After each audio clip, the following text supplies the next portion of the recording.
सन 1800 के दौर का भारत ये वो समय था जब देश में कई साम्राज्य बने और तबाह हुए। अपने चतुराई से अंग्रेजों ने मुगल और मराठा जैसी बड़ी सल्तनत को आपस में ही लड़ा दिया और मौका मिलते ही भारत को पूरी तरह कब्जे में ले लिया। इसी दौर में रानी लक्ष्मीबाई, बहादुर शाह जफर, मंगल पांडे, तात्या टोपे, नाना साहेब, कुंवर सिंह और बेगम हजरत महल जैसे महान क्रांतिकारियों ने सन 1857 की पहली स्वतंत्रता लड़ाई लड़ी। इसी सदी में महात्मा गांधी, सुभाष चंद्र बोस और बाबा साहेब अम्बेडकर जैसे महान लोगों का जन्म हुआ, जो आगे चलकर अंग्रेजों की गुलामी और जातिवाद की बीड़ियों से भारत को आजादी दिलवाने वाले थे। 19वीं सदी में ही देश में पहली बार रेल यात्रा की शुरुआत हुई। अंग्रेजों ने देश के गरीब और किसानों का शोषण करके उनसे सब कुछ छीन लिया, लेकिन उनकी हिम्मत नहीं छीन पाए। और आज हम आपको समय में 200 साल पीछे एक ऐसी अद्भुत यात्रा पर ले जाएंगे जहां आप हमारे महान भारत के इतिहास की एक झलक देखेंगे और ये भी जानेंगे कि उस दौर में भारतीयों का जीवन,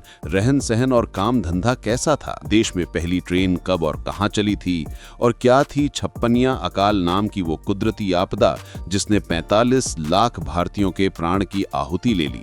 लेकिन उसके पहले हर भारतीय हमारी ये गुजारिश सुन लें कि प्लीज इस वीडियो को लाइक करने के साथ कमेंट बॉक्स में जय हिंद जरूर लिखें। रहन सहन और काम धंधा। 1800 का दौर एक ऐसा समय था जब टेक्नोलॉजी तो दूर की बात है, देश में बिजली का भी नामो निशान तक नहीं था, लेकिन हर भारतीय का जीवन सुकून से भरा था।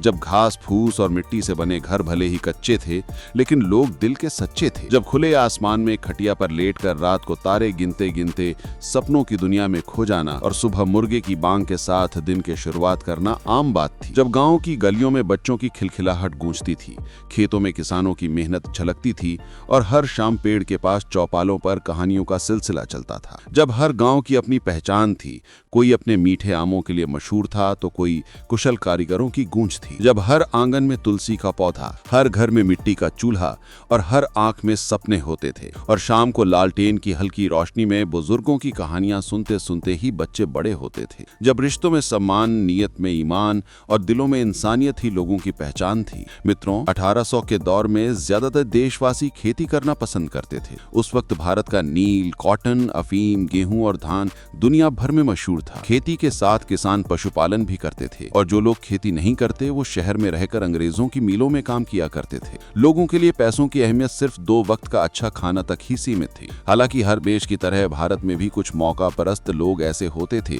जो अंग्रेजों के तलवे चाटने के लिए अपने भाई बहनों पर ही जुल्म ढाते थे और पैसों के लालच में किसानों की ही जमीन हड़प लेते थे। गाँव में सभी लोग मिलजुल कर रहते थे। बुजुर्गों की पंचायत ही बड़े फैसले लिया करती थी। हालांकि जातिवाद के जख्म तो उस वक्त भी ताजा थे।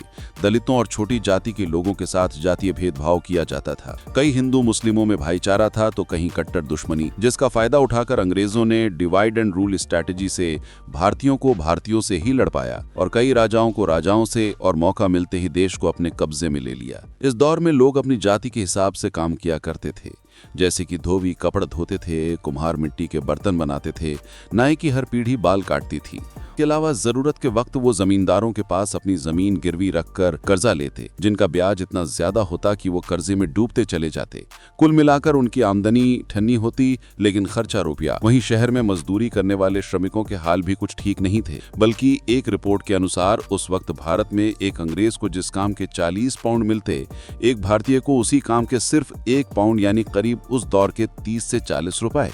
और ये भी उनकी महीने की कमाई थी, जिससे उन्हें अपनी जरूरतें पूरी करने में काफी दिक्कतें होती थी। आबादी, इलाका और प्रदूषण। मित्रों, आज हमें देश के कई बड़े शहरों में घंटों तक ट्रैफिक जाम मिलता है, लेकिन उस वक्त ऐसा नहीं था, क्योंकि ये अफगानिस्तान से लेकर बांग्लादेश तक फैले अखंड भारत की आबादी सिर्फ 70 करोड़ थी, जबकि आज इन सभी देशों की आबादी मिलकर 200 करोड़ से भी अधिक है। इससे आप अंदाजा लगा सकते हो कि उस वक्त देश कितना खाली था। इसी खाली जमीन की बदौलत देश में कई 100 किलोमीटर बड़े जंगल फैले हुए थे। इन बड़े बड़े जंगलों के बीच छोटे छोटे गांव बसे होते थे और शहरी इलाके तो काफी कम हुआ करते थे। गांव और शहरों में लोकल मार्केट के अलावा किसी भी इलाके में भीड़भाड़ नहीं होती थी। इन जंगलों की बदौलत भारत अनगिनत जंगली जानवरों का घर था और इंसानों को ही जंगली जानवरों के हमले का डर भी सताता था। इसलिए वो रात को सोने से पहले घर के बाहर आग जला देते थे ताकि रात के अंधेरे में कोई जंगली जानवर आकर उन पर हमला ना कर दे। हालांकि हरियाली का सबसे बड़ा फायदा ये था कि देश में प्रदूषण का कोई नामो निशान नहीं था। उपजाऊ जमीन थी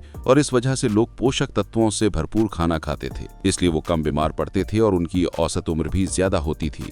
जबकि आज तक तो फल सब्जियों तक में केमिकल मिलाए जाते हैं जो हमारे शरीर को काफी हानि पहुंचाते हैं। यातायात। मित्रों, उस दौर में यातायात भी कुछ खास सुविधाओं वाला नहीं था। देश में कुछ अमीर लोगों के पास अपनी साइकिल हुआ करती, जबकि बाकी लोग अपनी 11 नंबर की बस यानी पैदल चलते हुए ही अपना सफर पूरा करते थे। आज जहां नौजवान दिन में 10,000 कदम चलने के टारगेट को पूरा नहीं कर पाते, वहीं उस दौर में एक नौजवान एक दिन में 10 से 15 किलोमीटर पैदल तो आसानी से चले जाते थे। परिवार के युवकों के कंधों पर कई बार बच्चे होते थे, कई बार बुजुर्ग, तो कई बार काफी वजनी सामान। वहीं महिलाएं कंधों पर पानी के घड़े रखकर कई किलोमीटर लंबे तक सफर कर लेती थी। अगले अध्याय में फिर मिलेंगे, तब तक चैनल को सब्सक्राइब करके रखिए।